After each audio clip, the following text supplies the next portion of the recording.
नमस्कार दोस्तों, अमर सिंह एजुकेशन में आप सभी लोगों का एक बार फिर से स्वागत है। आज हम लोग पढ़ेंगे ईएसपी के बारे में। पावर प्लांट का बहुत ही इंपॉर्टेंट टॉपिक है ईएसपी। इसका फुल फॉर्म होता है इलेक्ट्रोस्टैटिक प्रेसिपिटेटर। हमारा जो ईएसपी होता है इसका working principle corona discharge effect होता है। ईएसपी का मतलब होता है डक्ट क्लीनर। जितने भी डक्ट होते हैं ईएसपी के माध्यम से क्लीन किए जाते हैं। लेकिन आज से 30 से 35 साल पहले बॉयलर से जितने भी डक्ट निकलते थे उनको डायरेक्ट चिमनी के माध्यम से वायुमंडल में छोड़ दिया जाता था, जिससे हमारे वायुमंडल में विभिन्न प्रकार की अननेसेसरी बीमारियां पैदा होती थीं। तो इसलिए हमारी भारत सरकार गवर्नमेंट जो थी, स्वास्थ्य मंत्री जो थे, इन्होंने इस पर कड़ा सख्त कार्रवाई किया। इन्होंने आदेश दिया कि जितने भी पावर प्लांट बनेंगे उसमें ईएसपी लगाना अनिवार्य होगा, चाहे वो कंबक्शन बेस हो या कोल बेस हो, उसमें ईएसपी लगाना अनिवार्य होगा।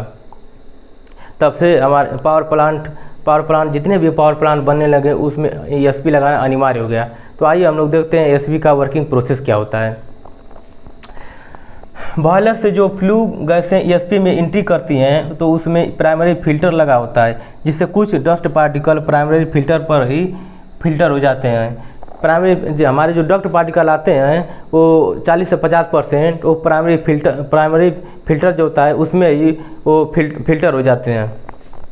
इसके बाद जो हमारी फ्लू गैसें आ रही हैं तो उसके अंदर में हाई वोल्टेज वायर होता है, जिसको ट्रांसफार्मर रेक्टिफायर के थ्रू डीसी सप्लाई दी जाती है। ट्रांसफार्मर रेक्टिफायर के थ्रू उसको डीसी सप्लाई दिया जाता है, जो हाई वोल्टेज वायर होता है। इसको हम नेगेटिव चार्ज कर देते हैं और इसमें बहुत ही हाई वोल्टेज होता है, लगभग 20 से 80 kV। इतने हाई वोल्टेज में ये क्या करता है कि जो भी फ्लू गैसें इसके आसपास से होकर गुजरती हैं उनको आयनाइज कर देता है। अर्थात हम कह सकते हैं कि इसके अंदर जो भी फ्लू गैसें डस्ट पार्टिकल होते हैं उनको नेगेटिव चार्ज कर देता है। जितने भी फ्लू गैस या डस्ट पार्टिकल निकलता है उसको नेगेटिव चार्ज में चेंज कर देता है। आसपास से जितने होकर गुजरती हैं डस्ट पार्टिकल उनको आयनाइजेशन कर देता है। अर्थात हम कह सकते हैं कि इसके अंदर जो भी फ्लू गैस हैं डस्ट पार्टिकल होते हैं उनको नेगेटिव चार्ज कर देता है। इसको हम डिस्चार्ज इलेक्ट्रोड या इमेटिंग इलेक्ट्रोड बोलते हैं। इसमें कलेक्टिंग प्लेट होता है। आइए देखते हैं कलेक्टिंग प्लेट। ये हमारा कलेक्टिंग प्लेट हुआ। इसके अंदर कलेक्टिंग प्लेट होता है जिसे हम पॉजिटिव चार्ज से जोड़ देते हैं। ये हमारा पॉजिटिव चार्ज है। इसको कलेक्टिंग प्लेट जो इसको हम पॉजिटिव चार्ज से जोड़ देते हैं। और जब हमारी फ्लू गैसें इसके अंदर प्रवेश करती हैं तो इसमें सारे डस्ट पार्टिकल नेगेटिव चार्ज हो जाते हैं। तो ये जो नेगेटिव चार्ज होते हैं वो पॉजिटिव चार्ज की ओर अट्रैक्ट होते हैं। ये हमारा जो कलेक्टिंग प्लेट होता है ये पॉजिटिव चार्ज होता है। और ये जो हमारे इसमें हाई वोल्टेज वायर जो होता है वो नेगेटिव चार्ज होता है। तो हमारा जो कलेक्टिंग प्लेट होता है वो पॉजिटिव चार्ज होता है। और उसके बाद इसके अंदर जो फ्लू गैसें होती हैं वो प्रवेश करती हैं तो वो नेगेटिव चार्ज हो जाती हैं, क्योंकि ये जो हाई वोल्टेज डिस्चार्ज होता है ये नेगेटिव चार्ज होता है। तो जो हमारी फ्लू गैसें होती हैं वो नेगेटिव चार्ज हो जाती हैं, चार्ज में रहती हैं। तो हमारे नेगेटिव चार्ज और पॉजिटिव चार्ज दोनों जो मिलती हैं तो माइनस और प्लस में हम सभी जानते हैं कि अट्रैक्शन होता है। तो ये जो होता है नेगेटिव पॉजिटिव चार्ज की ओर अट्रैक्ट होते हैं। तो हमारा जो ये कलेक्टिंग प्लेट होता है और हाई वोल्टेज वायर होता है ये दोनों प्लस माइनस दोनों होते हैं, जिसके कारण जितने इसमें फ्लू गैसें जो आती हैं डस्ट पार्टिकल आते हैं इनको आयनाइजेशन कर देता है, इनको माइनस नेगेटिव चार्ज में चेंज कर देता है।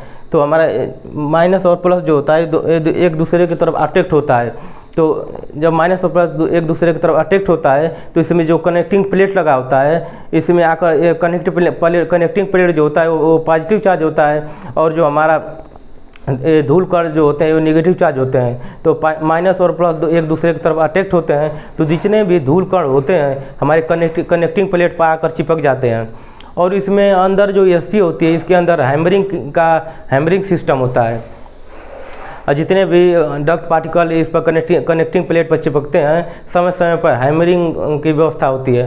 तो हैमरिंग जो होता है, हैमरिंग के माध्यम से जितने भी डक्ट पार्टिकल कनेक्टिंग प्लेट पर होते हैं वहाँ पर में नीचे गिर जाते हैं, और हमारा जो शुद्ध वायु होता है और शुद्ध एयर जो होता है और डक्ट होते हैं वो चिमनी के माध्यम से बाहर चले जाते हैं। इस प्रकार हमारा वायुमंडल